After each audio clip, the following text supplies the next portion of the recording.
Hello friends, ചെമ്പനീർ പൂവിൻ്റെ പുതിയൊരു വീഡിയോയിലേക്ക് എല്ലാ കൂട്ടുകാർക്കും സ്വാഗതം. അങ്ങനെ നമ്മുടെ സച്ചിയാണെങ്കിൽ പല രീതിയിൽ നമ്മുടെ രേവതിയോട് പറഞ്ഞു കൊടുക്കുന്നുണ്ട് കേട്ടോ. വടി കൊടുത്ത അടി വാങ്ങാൻ നിൽക്കണ്ട, അമ്മയുടെ അടുത്തേക്ക് പോകണ്ടെന്നൊക്കെ. അപ്പോൾ നമ്മുടെ രേവതി പറയും, അമ്മയ്ക്ക് വേദനിക്കുന്നത് ഇങ്ങനെ കണ്ടു നിൽക്കാൻ എന്നെ കൊണ്ടാവില്ല എന്നൊക്കെ പറഞ്ഞിട്ടാണ് കേട്ടോ ചൂടുവെള്ളം പിടിക്കാൻ വേണ്ടിയിട്ട് പോകുന്നത്. അവിടെ എത്തുന്ന നേരത്തെ നമ്മുടെ ചന്ദ്രയാണെങ്കിൽ കട്ടിൽ കിടന്നിട്ടോ അയ്യോ എൻ്റെ കാല് എന്നൊക്കെ പറഞ്ഞിങ്ങനെ സങ്കടപ്പെട്ടുകൊണ്ടിരിക്കുകയാണ്. രേവതിയെ കാണുമ്പോൾ തന്നെ മുഖം അങ്ങ് മാറും കേട്ടോ. അമ്മയ്ക്ക് വേദനയ്ക്ക് കുറവുണ്ടോ എന്നൊക്കെ ചോദിക്കുമ്പോൾ എനിക്ക് വേദനയ്ക്ക് കുറവുണ്ടെങ്കിൽ വീണ്ടും എണ്ണ ഒഴിച്ച് എന്നെ വീഴ്ത്താനാണോ നിനക്ക് എന്ന് ചോദിക്കുകയാണേ. അയ്യോ അമ്മ, ഞാൻ അങ്ങനെ വീഴ്ത്തിയതൊന്നുമല്ല, അമ്മ സ്വയം വീണതല്ലേ എന്ന് ചോദിക്കുമ്പോൾ നീ വല്ലാതെ നല്ല പിള്ള ചമയാനൊന്നും നോക്കണ്ട എന്ന് പറയാണ്. അപ്പോൾ നമ്മുടെ രേവതി പറയും, നല്ല പിള്ള ചമയാനൊന്നല്ല, ഈ ചൂടുവെള്ളം പിടിക്കാൻ വേണ്ടിയിട്ട് വന്നതാ. അമ്മ ഇങ്ങ് കാല് നീട്ട്, ഞാൻ ചൂട് പിടിച്ചു തരാമെന്ന് പറയുമ്പോൾ അതൊന്നും വേണ്ട, നീ എന്നെ കൊല്ലാൻ നോക്കിയവളാ, എല്ലാവരുടെയും മുന്നിൽ നീ വലിയ ആളാന്ന് കാണിക്കാനല്ലടി നീ ഇതുമായിട്ട് ഇങ്ങോട്ട് വന്നേന്നൊക്കെ ചോദിക്കുമ്പോൾ നമ്മുടെ രേവതിക്ക് ആകെ ടെൻഷനാവാണ് കേട്ടോ. രേവതി പറയും, അമ്മയ്ക്ക് പറ്റുമെങ്കിൽ ഈ ചൂടുവെള്ളം പിടിക്ക്, ആശ്വാസം ലഭിക്കും എന്ന് പറഞ്ഞിട്ട് ഒരു ചെയറിൽ വെച്ചിട്ട് പോവാണ് കേട്ടോ. ആ സമയത്ത് ചന്ദ്രയാണെങ്കിൽ രേവതി പോയോ എന്ന് നോക്കിയിട്ട് ആ ചൂടുവെള്ളം എടുത്ത് പിടിക്കുന്നുണ്ട്. എന്നിട്ട് നല്ല സുഖമുണ്ട് എന്നൊക്കെ ഇങ്ങനെ പറഞ്ഞു നിൽക്കുമ്പോൾ തന്നെ അതിൻ്റെ ചൂട് പോയിട്ടുണ്ടാവും. അയ്യോടാ, അതിൻ്റെ ചൂട് പോയല്ലോ, ഇനി അവളെ വിളിച്ചാൽ നാണക്കേടാ, ഞാൻ തന്നെ അടുക്കളയിലേക്ക് പോവാന്ന് പറഞ്ഞിട്ട് ചന്ദ്ര അങ്ങ് പോവുകയാണ്. ആ സമയത്ത് രേവതിയാണെങ്കിൽ ഒരു കുവപ്പൊടി തെരഞ്ഞിട്ട് സ്റ്റൂളിൻ്റെ മേലെ കയറി നിൽക്കുക കേട്ടോ. എന്താടി നീ വലിഞ്ഞു കയറി നിൽക്കുന്നേ എന്ന് ചോദിക്കുമ്പോൾ അതെ അമ്മ, ഇവിടെ ഒരു കുവപ്പൊടി ഉണ്ടായിരുന്നു, അത് കാണാനില്ല എന്ന് പറയും. അതിന് നിന്റെ മനസ്സ് ഇവിടെ തന്നെയാണോ, നീ നന്നായിട്ട് തലയിട്ടൊന്ന് നോക്ക് എന്നൊക്കെ ചന്ദ്ര പറഞ്ഞു കൊടുക്കുന്നുണ്ടേ. ആ സമയത്ത് ചന്ദ്രയ്ക്ക് ഈ കയ്യിലുള്ള വെള്ളം മാറ്റിയിട്ട് മറ്റൊരു ചൂടുവെള്ളം എടുക്കുകയാണ്. അപ്പോഴായിരിക്കും നമ്മുടെ സച്ചിയുടെ വരവ്. രേവതി നങ്ങ് വിളിക്കുന്ന നേരത്ത് രേവതിയുടെ കയ്യിലുള്ള പാട്ടയിലുള്ള പൊടി മുഴുവൻ നമ്മുടെ ചന്ദ്രയുടെ തല വഴി വീഴാണേ. അപ്പോൾ രേവതിയും വീഴാൻ പോകുമ്പോഴേക്കും നമ്മുടെ സച്ചി പിടിച്ച് നിർത്തുന്നുണ്ട്. അപ്പം നേരയ്ക്കൊക്കെ നിന്ന് നമ്മുടെ ചന്ദ്രയെ നോക്കുന്ന സമയത്ത് ചന്ദ്രയാണെങ്കിൽ സിംഹം സടകുടഞ്ഞ് എഴുന്നേൽക്കുന്ന പോലെ ആ പൊടിയൊക്കെ അങ്ങനെ ആക്കി ഇങ്ങനെ നിൽക്കുക. അത് കാണുമ്പോൾ തന്നെ നമ്മുടെ സച്ചി ചിരിയോട് ചിരിയാണ് കേട്ടോ. ഇതെന്താ മൈദമാവ് മഴയോ എന്ന് ചോദിച്ച് ഭയങ്കര ചിരിയാണേ.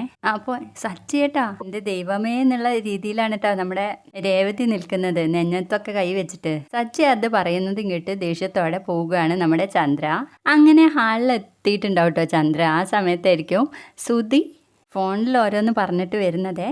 പെട്ടെന്ന് ചന്ദ്രയെ കണ്ടതും സ്റ്റെപ്പ് അങ്ങ് സ്ലിപ്പായി പോവാണേ. എൻ്റെ അമ്മേന്ന് വിളിച്ചിട്ട് ആ ഒരു ഭാഗം കാണാനായിട്ട് നല്ല രസമുണ്ട് കേട്ടോ. എന്നിട്ട് കൈയൊക്കെ ഇങ്ങനെ ക്രോസിൽ പിടിച്ചിട്ട് പറയും, പോ പിശാചേ പോ എന്ന് നമ്മുടെ ശ്രുതി പറയുമ്പോഴേക്കും ശ്രുതി എന്താന്ന് ചോദിച്ചിട്ട് ഓടി വരുന്നുണ്ട് കേട്ടോ. ശ്രുതി, നമ്മുടെ വീട്ടിലെ പിശാച് വന്നിരിക്കുന്നു എന്ന് പറയുമ്പോൾ പിശാചോ എന്ന് ചോദിച്ച് നമ്മുടെ ശ്രുതിയെ നോക്കുക. ശ്രുതിക്ക് ചന്ദ്രയെ മനസ്സിലായിട്ടില്ല കേട്ടോ. എന്നിട്ട് ഞങ്ങളുടെ വീട്ടിൽ നിന്ന് ഓടിപ്പോ പിശാചേ എന്ന് ശ്രുതിയും പറയാണ്. അത് കണ്ടിട്ട് നമ്മുടെ രേവതി ഒയ്യോ എന്ന് പറഞ്ഞ് നിൽക്കുക കേട്ടോ. എടി എന്നെ നിനക്ക് മനസ്സിലായില്ലേ എന്ന് ചോദിക്കുമ്പോൾ അയ്യോ ആൻറ്റി എന്ന് പറഞ്ഞിട്ട് രണ്ടുപേരും കൂടി ഇറങ്ങി വരികയാണ്. ഇത് എന്ത് പറ്റിയാന്ന് ചോദിക്കുമ്പോൾ നമ്മുടെ ചന്ദ്ര ഭയങ്കര സങ്കടത്തോടെ പറയുന്നുണ്ട്, ഇവളെ കരുതിക്കൂട്ടി എൻ്റെ തലയിൽ കൂടി മൈദമാവ് എടുത്ത് ഒഴിച്ചതാ. അയ്യോ ഞാൻ കരുതിക്കൂട്ടിയിട്ടൊന്നുമല്ല, എൻ്റെ കാല് കസാരയിൽ നിന്ന് തെന്നിപ്പോയതാ, ഞാനും വീഴാൻ പോയത് അമ്മ കണ്ടതല്ലേ, സച്ചേട്ടൻ പിടിച്ചില്ലെങ്കിൽ ഞാനും വീണേനെ എന്നൊക്കെ പറയുമ്പോൾ നമ്മുടെ ചന്ദ്ര പറയുന്നുണ്ട്, അല്ലല്ല ഞാൻ നേരത്തെ തറയിൽ എണ്ണ ഒഴിച്ച് വീഴാൻ പോയപ്പോൾ കുളിച്ച് വന്നില്ലേ, അത് നിനക്ക് തീരെ പറ്റിയിട്ടില്ല, അത് തന്നെയാണ് എൻ്റെ തലയിലൂടെ മൈദപ്പൊടി എടുത്ത് കമഴ്ത്തിയത്. അപ്പോൾ സച്ചി പറയും, നിങ്ങളുടെ തലയിലെ ഈ പൊടി വീഴുന്ന സമയത്ത് ഇവൾ എൻ്റെ കയ്യിലായിരുന്നല്ലോ, പിന്നെ ഇങ്ങനെ ഇവൾ കരുതിക്കൂട്ടി അത് ചെയ്യുന്നത് എന്നൊക്കെ പറയുമ്പോഴേക്കും വർഷം ഓടി വരുന്നുണ്ട്. എന്താ പറ്റിയതെന്നൊക്കെ ചോദിച്ചിട്ട് നിൽക്കുവാണ്. ചന്ദ്രയെ കണ്ടതും ഭയങ്കര ചിരിയാണ് കേട്ടോ. അപ്പോഴേക്ക് ശ്രുതി ചോദിക്കുന്നുണ്ട്, എന്തിനാ ഇപ്പോൾ രേവതി മുകളിലേക്ക് കയറിയത്, അത് കുവപ്പൊടി ഉണ്ടോ നോക്കാനാ? അത് നോക്കിയപ്പോഴായിരിക്കും ഇവളുടെ കൈ തട്ടി എൻ്റെ അമ്മയുടെ തലയിൽ ആ പൊടി വീണത്, ഇപ്പം എൻ്റെ അമ്മ പ്രേതത്തെ പോലെ ആയി എന്നൊക്കെ പറയുമ്പോൾ എടാന്ന് വിളിക്കേ ചന്ദ്ര, അല്ലമ്മേ പ്രേതത്തെ പോലെ ഇവൾ അമ്മയെ ആക്കി എന്നാ ഞാൻ ഉദ്ദേശിച്ചതെന്ന് പറയും. അതൊക്കെ പറയുമ്പോഴേക്കും നമ്മുടെ വർഷയാണെങ്കിൽ ഭയങ്കര ചിരിയാണ് കേട്ടോ. അപ്പോൾ ശ്രുതി ചോദിക്കുന്നത്, ഇവൾക്കെന്താ വട്ടായോ എന്ന്. അപ്പോഴേക്കും ചന്ദ്രയുടെ അടുത്തേക്ക് ഓടി വന്നിട്ട് പറയും, ആൻറ്റി ഒന്ന് ചിരിച്ചു നിന്നേ, ഞാനൊന്ന് ഫോട്ടോ എടുക്കട്ടെ. വേണ്ട വർഷേ എന്ന് പറയുമ്പോൾ ഒന്ന് ചിരിച്ചേ, എനിക്ക് സ്റ്റാറ്റസ് ഇടാനാ, ഇനി ഒരു സെൽഫി ആവാന്ന് പറയുമ്പോൾ എന്നോട് വേണ്ട എന്നല്ല പറഞ്ഞതെന്ന് ചോദിക്കൂട്ടോ. ക്യാപ്ഷൻ എന്താ കൊടുക്കാന്ന് ചോദിക്കുമ്പോഴേക്കും ചന്ദ്ര അങ്ങ് അലറും കേട്ടോ. അപ്പോൾ എല്ലാവരും ഓടി രക്ഷപ്പെടുകയാണേ. പിന്നീട് നമ്മുടെ ചന്ദ്ര പോയി നേരെ കുളിക്കുകയാണ്. കുളിച്ച് വരുമ്പോൾ തന്നെ പറയുന്നുണ്ട്, ഇത് 3ാമത്തെ കുളിയാണ്, എങ്ങനെ കുളിച്ചാൽ എനിക്ക് ജലദോഷം പിടിക്കും എന്ന് പറയലും നമ്മുടെ ശ്രുതി കയറി വരുന്നുണ്ട് കേട്ടോ. എന്നിട്ട് ചോദിക്കും, ആൻറ്റിയുടെ ഡ്രസ്സ് പിന്നെയും മാറ്റിയോന്ന്. അല്ല ഞാനേ മൈദമാവിൽ കുഴഞ്ഞ സാരി തന്നെ എടുത്തു കൊടുക്കാന്ന് പറയുമ്പോൾ അല്ല ആൻറ്റി കണ്ടോ വർഷയുടെ സ്റ്റാറ്റസ് എന്ന് ചോദിക്കും. ഇല്ല എന്ന് പറയുമ്പോൾ കാണിച്ചു കൊടുക്കുകയാണ് കേട്ടോ. എന്നിട്ട് പറയും ഇതിൻ്റെ ക്യാപ്ഷൻ ശ്രദ്ധിച്ച ആൻറ്റി. വായിച്ചു തരാമെന്ന് പറഞ്ഞിട്ട് വാങ്ങി വായിക്കുകയാണേ. ഇന്ന് ഇതെൻ്റെ ആൻറ്റിയാണ്, മൈദാമാവ് ചന്ദ്രമതി. ഇവർക്ക് ഇന്നാണ് ഹോളി എന്ന് പറഞ്ഞിട്ടാണ് കേട്ടോ ക്യാപ്ഷൻ. അതും കൂടി വായിച്ച് കേൾക്കുമ്പോൾ നമ്മുടെ ചന്ദ്രയ്ക്ക് അങ്ങ് ദേഷ്യം പിടിക്കട്ടോ. എന്നിട്ട് നോക്കിയിട്ട് പറയും, അവൾ സ്റ്റാറ്റസ് ആക്കാന്ന് പറഞ്ഞപ്പോൾ ഞാൻ തമാശയാണെന്നാണ് വിചാരിച്ചേ, അവൾ ഇങ്ങനെ ചെയ്യുമെന്ന് ഞാൻ വിചാരിച്ചില്ല എന്ന് പറയാണ്. അപ്പോൾ നമ്മുടെ ശ്രുതിയാണെങ്കിൽ നന്നായിട്ട് എരു കയറ്റി കൊടുക്കുന്നുണ്ട് കേട്ടോ. അയ്യോ ഇത് നമ്മുടെ നാട്ടുകാരും വീട്ടുകാരൊക്കെ കാണുമ്പോൾ എന്തായിരിക്കും സ്ഥിതി. പോട്ടെ, ശ്രുതി അല്ല വർഷയുടെ അമ്മയും അച്ഛനും കണ്ടാൽ എന്ത് വിചാരിക്കും? ആൻറ്റി ഒരു ജോക്കറാണെന്നല്ലേ കരുതുള്ളൂ. വർഷയെ മാത്രം കുറ്റം പറഞ്ഞിട്ടൊന്നും കാര്യമില്ല ആൻറ്റി, ഇത് മറ്റവളുടെ പണിയാണെന്ന് പറയും. എനിക്കറിയാം ആ പൂ കെട്ടുന്നവളുടെയും കൂടെ പണിയാണെന്നുള്ളത്. രണ്ടിനെയും ഞാനൊരു പാഠം പഠിപ്പിക്കും. വലിയ വീട്ടിലെ കുട്ടിയല്ലേന്ന് വിചാരിച്ച് മിണ്ടാതിരിക്കുമ്പോൾ എൻ്റെ തലയിൽ കയറി അങ്ങ് നിരങ്ങ. ഇപ്പം എന്നെ അനുസരിക്കാതായി, അവൾക്ക് ഞാൻ കൊടുക്കുന്നുണ്ട് എന്ന് പറയുമ്പോൾ നമ്മൾ ശ്രുതി പറയും, ആൻറ്റി എന്താ ചെയ്യാൻ കണ്ടത് എന്ന്. അത് ഞാൻ പറയാം, നീ എൻ്റെ കൂടെ ഒന്ന് വരണം എന്ന് പറയൂട്ടോ.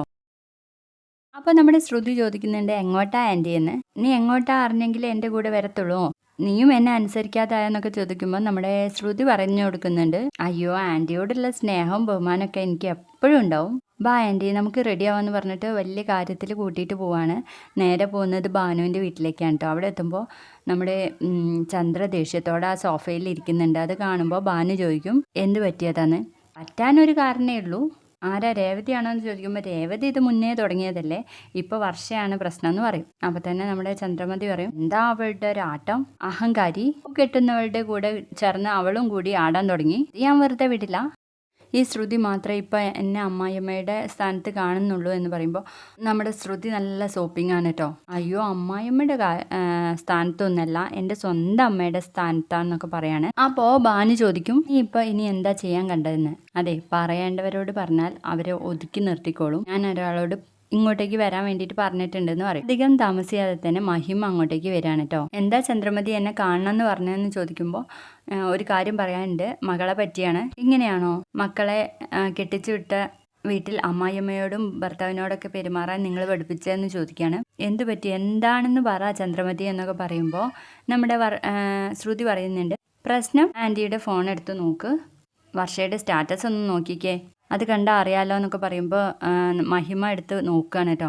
അത് കാണുമ്പോൾ ആദ്യം ചിരിയാണ് കേട്ടോ മഹിമയ്ക്ക് വരുന്നത്. ഇതെന്താ ചന്ദ്രമതി ഇങ്ങനെ ഒരു വേഷത്തിലെന്ന് ചോദിക്കുമ്പോൾ ചന്ദ്രയ്ക്കും അത് പറ്റണില്ല. നിന്റെ മകളെ അത് സ്റ്റാറ്റസ് ആയി വെച്ചിരിക്കുക, പിന്നെ ഇങ്ങനെ കോമാളിയാക്കേണ്ട വല്ല കാര്യം അവൾക്കുണ്ടോ? എൻ്റെ ബന്ധുക്കാരുടെ മുന്നിലും നാട്ടുകാരുടെ മുന്നിലും ഞാനൊരു കോമാളിയായി എന്നൊക്കെ പറയുമ്പോൾ മഹിമ പറയും, അതവളൊരു തമാശയ്ക്ക് ചെയ്തതായിരിക്കും. തമാശ ഇങ്ങനെയാണോ? അവളെ നിങ്ങൾ നന്നായിട്ട് പഠിപ്പിക്കാത്തത് കൊണ്ടാണ് അവൾ എന്നെയും വില വെക്കാത്തത്, എൻ്റെ മോനെയും വില വെക്കാത്തത്. ആളുകളുടെ മുന്നിൽ വെച്ച് ശ്രീകാന്തിനെ എടാ പോടാന്നൊക്കെയാണ് വിളിക്കുക എന്നൊക്കെ പറയുന്ന നേരത്തെ മഹിമ പറയും, അതിപ്പോഴത്തെ കാലത്ത് അങ്ങനെയൊക്കെ തന്നെയല്ലേ എന്ന് ചോദിക്കൂട്ടോ.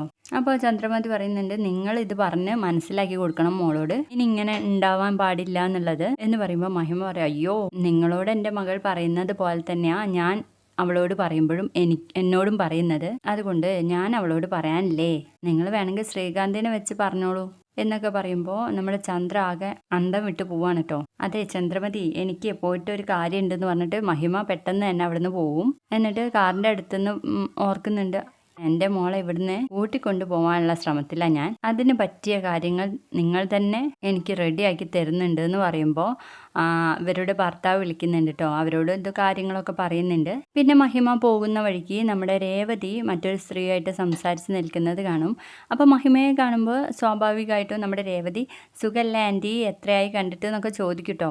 ആർക്കാടി സുഖം, നീ എൻ്റെ മോളെ അവിടുന്ന് തെറ്റിച്ച് പറഞ്ഞയക്കാനുള്ള പരിപാടിയാണോ എന്ന് ചോദിക്കും. അയ്യോ ആൻറ്റി എന്തൊക്കെയായി പറയുന്നത് രേവതി ചോദിക്കേ, ഞാൻ ആരെയും തെറ്റിക്കാറില്ല എന്ന് പറയും. അപ്പം തന്നെ നമ്മുടെ രേവതിക്ക് മനസ്സിലാവും കേട്ടോ, ഇതൊക്കെ ചന്ദ്രമതി പറഞ്ഞിട്ടുള്ള ആ ഒരു ഇതിലാണ് ഇവർ പറയുന്നതെന്നുള്ളത്. അമ്മയായിരിക്കും അല്ലേ നിങ്ങളോട് പറഞ്ഞത്, ഞാനും വർഷയും ഏടത്തെയും അനിയത്തെയും പോലെയാണെന്ന് പറയുമ്പോൾ അവളുടെ ചേച്ചി ആയിരിക്കാനുള്ള വല്ല സ്റ്റാറ്റസ് നിനക്കുണ്ടടി, എന്ത് യോഗ്യതയാണ് നിനക്കുള്ളത് എന്നൊക്കെ ചോദിക്കുമ്പോൾ നമ്മുടെ രേവതിക്ക് ആകെ സങ്കടം.